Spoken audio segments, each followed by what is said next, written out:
sacred contract work is a vertical connectivity. And Okay. there's a lot of tools, right, that have Mhm. vertical connectivity, but you can call Mm.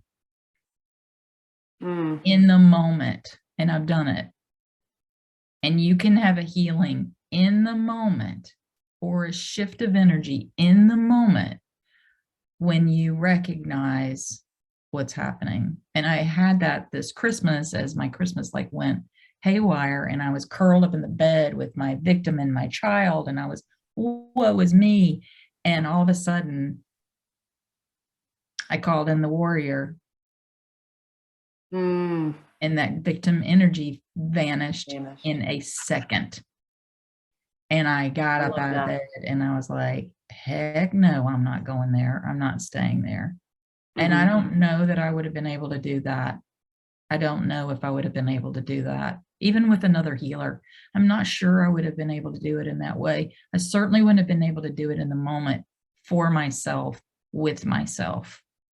So I hear you partly saying you're choosing tools that work for you, because we're all Mhm. different. And this one is very powerful to Yeah. help us understand ourselves, get to know ourselves better. And, when you just talked about the four basic ones, when you did this thing with your hand, how like they kind of almost like they play together, it was really Hmm. interesting because before the episode, you and I were talking a little bit about something that's been going on in my life. And as I heard you talking now, it's like, whew, that saboteur really showed up. That victim really showed up in this instance. And Yeah. I didn't trust because I didn't trust myself enough. Yeah. Right. And Yeah. that was what, when you touched on that earlier, I'm like, so many of us struggle with not trusting ourselves, whether it's a Yeah. situation or a person that's showed up in the past, or, these archetypes that when we're, if I understand you correctly, working in the shadow side or one side or living in that Yes. side of them rather than pulling in the energy of how they can support us to shift, Yes. it's powerful. And I really do appreciate that you shared that we can shift in a moment. Sometimes doing this work, we think it has to take years or so much digging and sometimes maybe, but it can truly shift. And do you think the power of that belief or that choice that we make that something can shift helps that happen? Do we have to believe it? Um, that's always an interesting question when it comes to energy healing. Do you have to believe? I had somebody tell me, like, with crystals, like, they will work whether or not you believe it or not. I think that a little bit defies the idea of free will. Mm. So I personally think that, do you have to believe to the nth degree? Because I think without experience, no one really believes. That's me. Okay. I'm a Hmm. 7 on the Enneagram, so I'm all about experiences. So I understand that that's my lens of the world. It's really hard for people to believe really until they have a personal experience. Once they have Right. one personal experience, then the willingness. But there is, I just came out of a pretty heavy recovery, parents with children in recovery.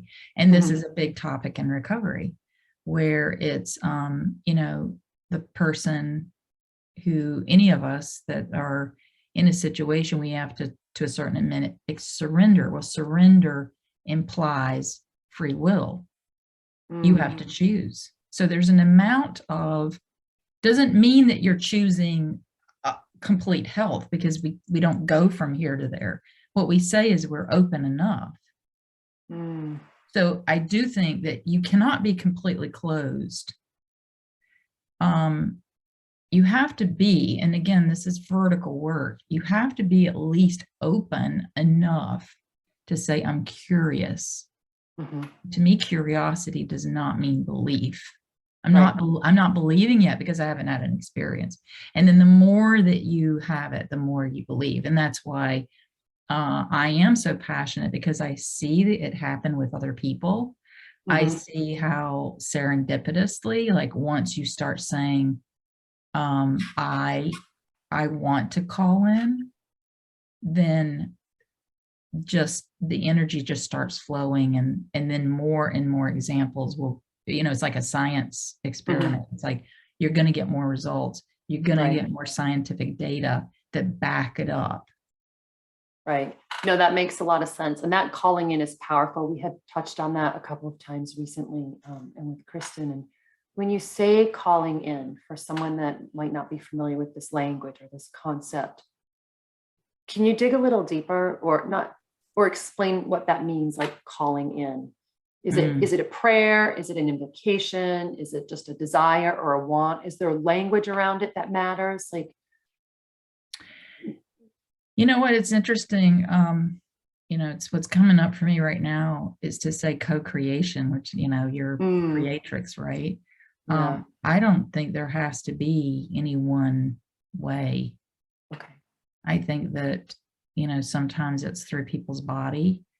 It's as infinite and as unique as we are.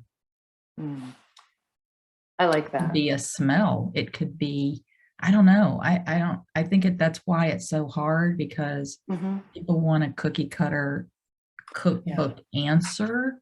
And, there's things in generality that you would say is breath, right? We just had this grounding exercise in Clubhouse where it's like, it's all, the thing that we all have in common is we have breath. It could be breath. It could be body work. It could be nature. It could be water. We are as infinite. The choices are infinite. And I think this does go back to, if you think about it, like even from astrology, like some of us are fire signs, some of us are water signs, some of us are air signs, some of us are earth signs. So what's going to resonate with you is innately going to be different. Right. So I think that explanation circles us back to, we have to know ourselves a bit, right? And trust ourselves to be able to feel our way through almost what type of calling in works for us, or what type of thing, resonates with us that we choose to do. So I appreciate that. If someone is struggling with their purpose, can they call that in? I do think you can, but I think I did, I tried to do that my whole life. I really did. I think that's why I think we all, like from a younger age. And what I think is, when we think like, what is my purpose? That's a prayer. What we're really doing is it's a prayer, and we don't know it's a prayer because it's not attached to religion, and it shouldn't be attached to religion. Right. So even when you say the word prayer, it, if religion doesn't, really resonate, but it's really energy. It's like energy seeking energy. And that's where the power, like, where are you losing your power? Where are you gaining your power? So that gets into the neutrality of purpose, the calling in. Where are you losing your power? You're going to lose your power when your whole being isn't unified. So part of you is fighting. I just had a revelation just this week where I have two archetypes that energetically are going against each other. One's trying to be extremely benevolent, and the other one is not. And I'm leaking power, right, because they're going in two different directions. You hear that through when we talk about manifesting. It's the same as manifesting. Purpose is manifesting. Manifesting, we have, 30,000 unconscious thoughts a day. I can't remember the number. I just remember it was big. It's big. It was 50,000. And then we have, if we could get 300 of them going in the same direction, we have a lot of power. That's basically the same thing as the archetype. It's just allowing you to notice, oh, okay.